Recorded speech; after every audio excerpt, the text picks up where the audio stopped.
This is Chapter 6, Module 3, Hormones of Bone Growth and Calcium Homeostasis.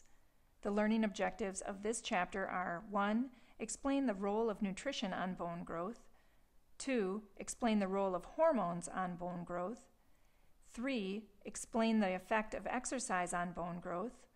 4. Explain how osteoporosis occurs. And 5. Explain calcium homeostasis.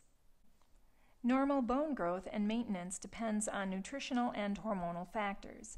Your diet should supply the body with a sufficient supply of calcium, phosphate salts, and small amounts of magnesium, fluoride, iron, and manganese to develop and maintain strong bones.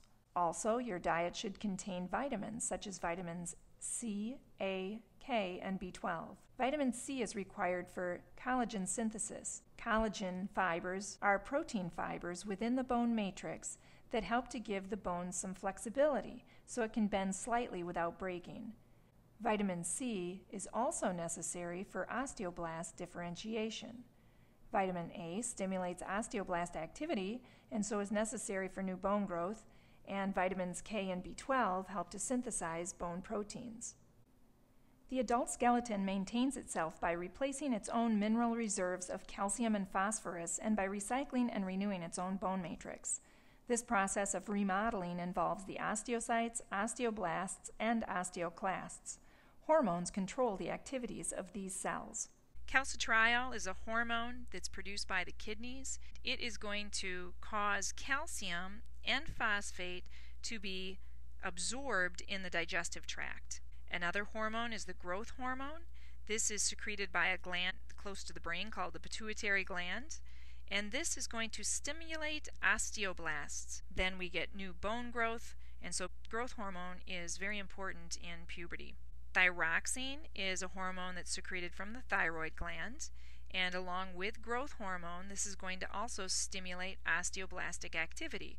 Therefore, it's going to stimulate the synthesis of new bone matrix. There's also sex hormones. The ovaries produce estrogens and the testes produce androgens. They also stimulate osteoblast activity. We also have the parathyroid hormone from the parathyroid glands. The parathyroid hormone stimulates osteoclast activity, and by doing that will elevate the calcium ion concentration in the body fluids. Calcitonin is also from the thyroid gland. Calcitonin will inhibit osteoclast activity so that calcium stays stored in the bone.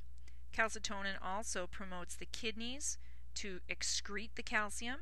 Overall, calcitonin reduces calcium ion concentrations, whereas what we saw with calcitriol was that it would increase calcium concentrations. Let's look at the homeostasis of calcium. Let's say that we had low calcium ion levels in the plasma. So we have low calcium in the blood, basically. The parathyroid gland will respond by secreting a hormone called parathyroid hormone. Parathyroid hormone will do three things. It will stimulate osteoclasts. So remember, osteoclasts will tear down bone and release calcium. It will also stimulate the intestines to start increasing the intestinal absorption. So whatever you eat, more calcium will be reabsorbed into the body. And it also will respond by having the kidneys reabsorb more calcium. So the kidneys, instead of urinating the calcium out, will reabsorb more calcium into the body. The net effect is we get more calcium in the body. The parathyroid gland causes an increase in the amount of calcium in the body. Let's look at this example. Say we are not in homeostasis and we have a high level of calcium in the blood. The thyroid gland is going to respond to this. The thyroid gland responds by secreting a hormone called calcitonin. Calcitonin will cause the osteoclast to become inhibited, so we're not breaking down bone to get calcium into the blood, but instead will stimulate the osteoblasts, which will make new osteoid, which will then become calcified with calcium. So calcium ends up being stored in the bone. In the intestines, calcitonin will decrease the amount of calcium, so any calcium that you have eaten will then stay in the intestines and eventually get excreted out of the body. Calcitonin also causes the kidneys to respond. In the kidneys, instead of reabsorbing calcium, calcium will be excreted out in the form of urine. So net effect, we have calcium being stored in the bone, so it's decreased calcium in the blood. We have calcium being excreted in both the intestines and the kidney, and so the net effect is decrease in calcium levels in the bloodstream. Bone continually remodels, recycles, and replaces old bone. The turnover rate depends on the rate of bone deposition and bone replacement. If bone is deposited faster than it is removed, bone will get stronger. If bone is removed faster than it is deposited, the bone will get weaker. In osteopenia or osteoporosis, bone is removed faster than it is deposited and the bone becomes weak and brittle. Exercise can also have an effect on bone. When bones are stressed during an exercise such as weightlifting, the muscles contract and pull on the tendons, which in turn pull on the bones.